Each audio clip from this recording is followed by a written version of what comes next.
Channel Mahalakshmi की ओर से आप सबको सादर जय जय। 3 जून अपडेट खबरें आपके पास लाई हैं इस झरोखे में। अनूप मंडल के साथ अब हम जाग गए हैं। 4-5 जगह पर पुलिस के अंदर दरखास्तें दी हैं FIR दर्ज करने के लिए। 10-15 जगह हम प्रदर्शन कर रहे हैं अपनी बात को दिखाने के लिए।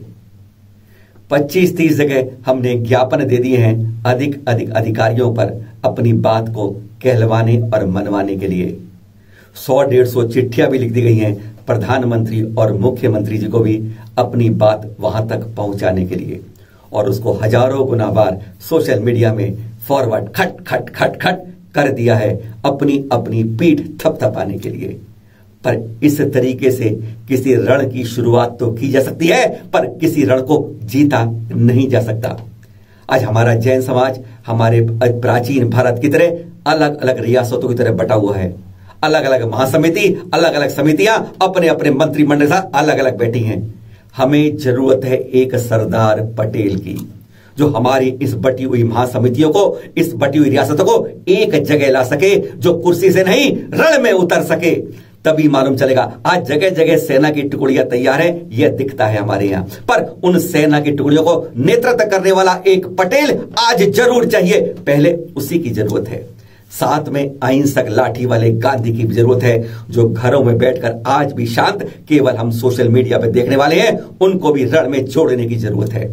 हमें जरूरत है आर्थिक रूप से कमजोर करने की भी जरूरत है। आर्थिक रूप से सक्षम कहा जाता है, और कहा जाता है जब किसी की डोर तोड़नी हो, कमर पर चोट करनी हो, तो उसका सहयोग करना बंद कर दीजिए। मत खरीदिए दुकानों से उनकी कोई चीज, मत दीजिए उनसे किसी कर्मचारी से लीजिए सहयोग, मत करिए किसी कारीगर का उनका उपयोग। कहते हैं जब आर्थिक डोर टूटती है, अच्छों की कमर अपने आप टूटती है। और हमें निकालना होगा हीरो को अपने खदानों से बाहर, जो चुपचाप बैठे हैं। 100 से ज्यादा जजों की सीट पर है, 250 से ज्यादा पुलिस में बड़े बड़े महकमे की सीट पर है, 500 से ज्यादा प्रशासनिक अफसर हैं, और 1000-10,000 से ज्यादा वकील हैं। इन हीरो को सामने आना होगा, तभी अनूप मंडल से शुरू हुआ रण आखिर में लक्ष्य तक पहुंच पाएगा। आखिर में एक बार और कहना चाहूंगा, याद आ रही हैं 2 पंक्तियां माखनलाल चतुर्वेदी जी की। मुझे तोड़ लेना वनमाली, उस पथ पर देना मुझको फेंक, मातृभूमि पर शीश चढ़ाने जिस पथ पर जाए वीर अनेक। कोरोना हमारे संतों पर बुरी तरह हावी हो रहा है।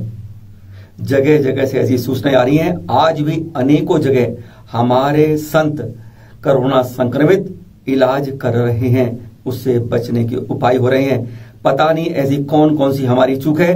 अब तक की गिनती के अनुसार 100 से ज्यादा जगह पर हमारे संतों का इस दूसरी लहर में देवलोक गमन हो गया है। और आज भी हम आपको 31 मई को 3 और कल 2 जून को एक संत की कोरोना संक्रमण से देवलोक की गमन की सूचनाएं आज दे रहे हैं। और एक जगह कैंसर के से लड़ते लड़ते भी एक साध्वी का देवलोक गमन हो गया है।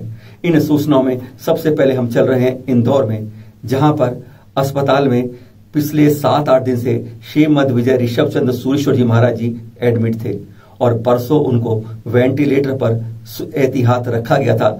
4 डॉक्टरों की टीम अच्छी तरह से उनको देख रही थी। यह भी निर्णय लिया गया था कि अगर थोड़ा भी स्वास्थ्य में सुधार नहीं आता है तो जल्दी इनको और अच्छे इलाज के लिए हैदराबाद शिफ्ट कर दिया जाएगा।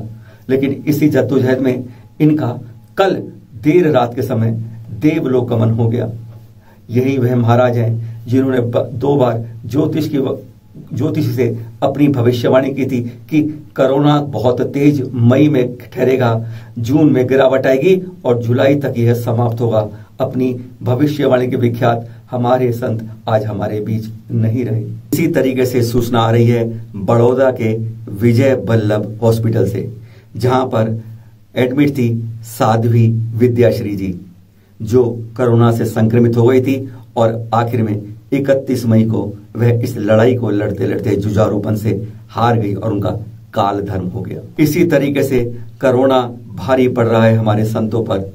खबर आ रही है तारक गुरु जैन ग्रंथालय से, जहां पर साध्वी हेमवती जी कुछ समय से कोरोना से संक्रमित चल रही थी, जुझारूपन से लड़ रही थी। आखिर में 31 मई को उनका भी काल धर्म हो गया। और कोरोना संक्रमण से तीसरे देवलोक गमन की सूचना भीलवाड़ा से आई है, जहां पर आचार्य महाश्रमण जी की सुशिष्य कमल प्रभा जी कोरोना संक्रमण से लड़ते लड़ते 31 मई को देर रात 7:30 बजे उनका एक निजी अस्पताल में देवलोक गमन हो गया। भीलवाड़ा के अरिहंत हॉस्पिटल से सूचना मिली है कि कुछ समय से पीड़ित चल रही कैंसर के कारण साध्वी विमला कंवर जी भी उससे लड़ते लड़ते इस महामारी से अंतिम समय के साथ उनका भी देवलोक गमन हो गया।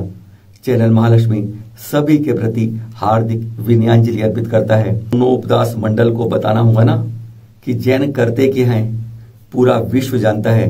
और अभी कहते हैं पिछली बार जब कोरोना शुरू हुआ था तो हमारे बीच में एक अभिनेता उठ के आए थे, सोनू सूद, और उन्होंने यह अलग जुलाई थी, हर की सेवा में बढ़ चढ़कर आ गए थे और आज वह एक मिसाल लेकर आगे बढ़ चुके हैं। वही प्रशंसा करेंगे जब हमारे आचार्य सौभाग्य सागर द्वारा चलाए जा रहे सौभाग्य संस्कार मंडल द्वारा ट्रस्ट जो है यह सेवा भाव में किस तरह लगा है, क्या कहते हैं सोनू सूद जी, जरा वही सुन लेते हैं। कि सौभाग्य सागर महाराज जी का जो ट्रस्ट है वो बहुत ही कमाल का काम कर रहा है। लोगों को ऑक्सीजन कॉन्सेंट्रेटर्स भेजे, मेडिसिन, दवाइयां, और बहुत ही लोगों की जानें बचाने में उनका बहुत बड़ा योगदान रहा है। बहुत कमाल का काम कर रहे हैं। तो मैं हाथ जोड़कर आपको उसके लिए बहुत बहुत आपका आभारी हूँ कि आपने इतना कमाल का काम किया है। और आप सबसे यही विनती है कि आप सौभाग्य सागर महाराज की जो ट्रस्ट है उनके साथ मिलकर जो भी लोग उनसे जुड़े हुए हैं ऐसा कमाल का काम करते रहे। द्रोणगिरी पर्वत महक जाएगा खुशबुओं से। द्रोणगिरी पर्वत जैनों के लिए कोई अनजान नाम नहीं है, तीर्थ है इस पर्वत के अंदर। अब यहाँ पर पिछले कोरोना के बाद से कई पौधे लगाए गए, लगभग 2500 पौधों का यहाँ पर रोपण हो चुका है। अब वह 8-8, 9-9 महीने पे बढ़ चुके हैं। देख रहे हैं छोटा सा एक दृश्य दिखा रहे हैं आपको उन फूलों की सुगंधी का। सुगंधी तो यहाँ नहीं आ पा रही है आपके पास, लेकिन खिलखिलाहट तो दिख ही रही है। अब यह बड़े होने लगे हैं। 2500 पौधे लगाए गए थे और अब जब ये खिलेंगे इनकी सुगंधी से पूरा द्रोणगिरी पर्वत महक उठेगा। शायद ऐसा दुनिया में कहीं और नहीं मिलेगा। सराग क्षेत्र में भी जरूरतमंद को शुरू दी जा रही है। Anchor 8 again. सराग क्षेत्र में भी जरूरतमंदों को दी जा रही है सहायता सामग्री।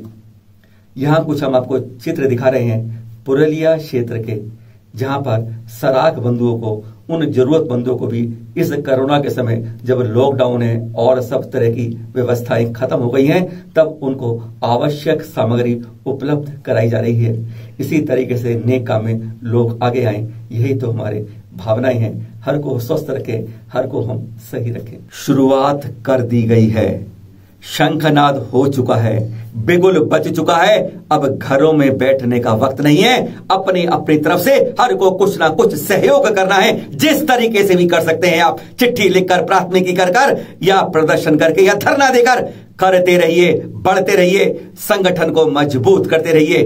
जब हाथ मजबूत हो जाएगा, मुट्ठी बन जाएगी, तब जाकर ही कहते हैं अनूप मंडल को कुछ बता पाएंगे। इस तरीके से अलग अलग बात करने वाले को पहली बार में ही तमाचा मारकर चुप करना होगा, वरना यह हमारे लिए ऐसी बीमारी बन जाएगा जो आगे कहीं नासूर ना बने। फिर मिलेंगे नए एपिसोड में। सादर जय जिनेंद्र।